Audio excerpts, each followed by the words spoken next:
मित्रों, आज मैं आपको कहकर चाहता हूं, एक और 5 साल भाजपा की झोली में आसाम सरकार डाल दो, पूरे आसाम को हम घुसपैठियों से मुक्त कराएंगे, घुसपैठियों से मुक्त कराएंगे। ये हमारा संकल्प है। जो घुसपैठियों को वोट बैंक समझते हैं, ये लोग वो नहीं कर सकते हैं।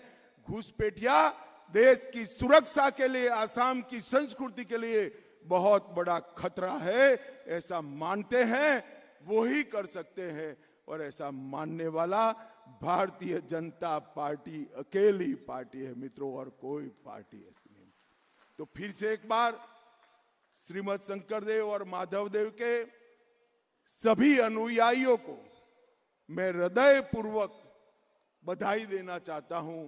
आज असम में एक ऐसा दिन रहा जो सिर्फ एक उद्घाटन का दिन नहीं, बल्कि असम की पहचान, असम की संस्कृति और असम की सुरक्षा को लेकर एक बड़ा संदेश देने वाला दिन बना।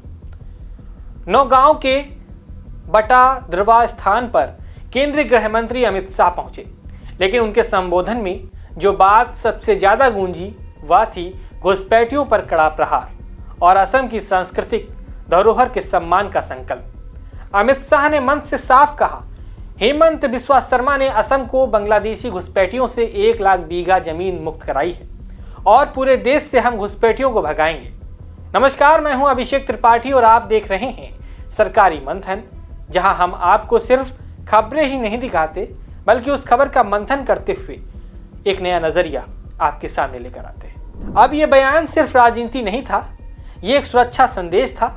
असम सालों से घुसपैठ, वोट बैंक और सांस्कृतिक बदलाव की चुनौती झेलता आया है, लेकिन आज गृह मंत्री ने यह साफ कर दिया कि सरकार इस लड़ाई को आखिरी छोर तक ले जाने को तैयार है। शाह का संबोधन सिर्फ वर्तमान तक सीमित नहीं था, उन्होंने इतिहास की ऐसी कड़ियों को छुआ जिन्हें आज की पीढ़ी भुला चुकी है। उन्होंने कहा कि अगर गोपीनाथ बोरदोलोई नहीं होते तो आज असम और नॉर्थ ईस्ट भारत का हिस्सा ही ना रहते।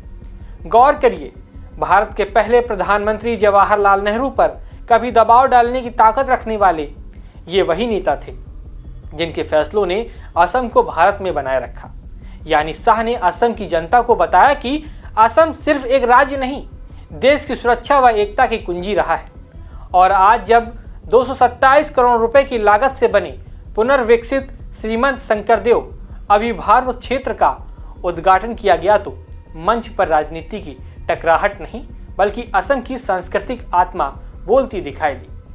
श्रीमंत शंकरदेव सिर्फ एक धार्मिक संत नहीं, बल्कि असम की सामाजिक सुधार की आत्मा माने जाते हैं। उनकी जन्मभूमि को फिर से वैभव देने की यह परियोजना 2021-22 के बजट में स्वीकृत हुई थी और अब यह एक सांस्कृतिक केंद्र के रूप में सामने खड़ी है। अमित शाह का पारंपरिक सात्या नृत्य और संगीत के साथ स्वागत हुआ और उन्होंने गुरु आसन पर जाकर दर्शन भी किए।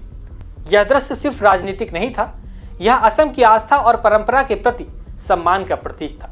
लेकिन उनके भाषण का एक और दिलचस्प हिस्सा था, उन्होंने कहा कि असम ने पूर्व प्रधानमंत्री डॉक्टर मनमोहन सिंह को राज्यसभा भेजा, लेकिन वे सिर्फ 7 बार असम आए, जिनमें से 2 बार तो सिर्फ नामांकन भरने के लिए।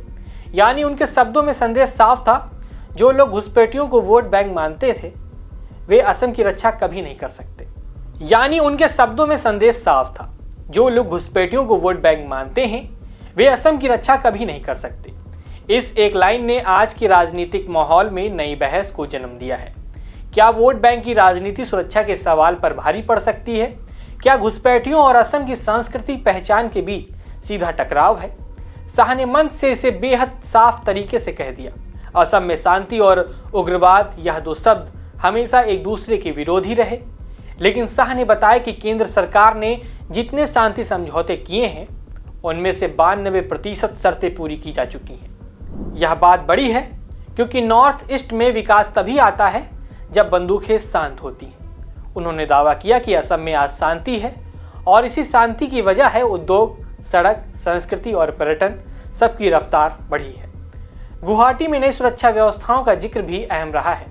उन्होंने कहा कि इससे शहर और मजबूत और सुरक्षित बनेगा।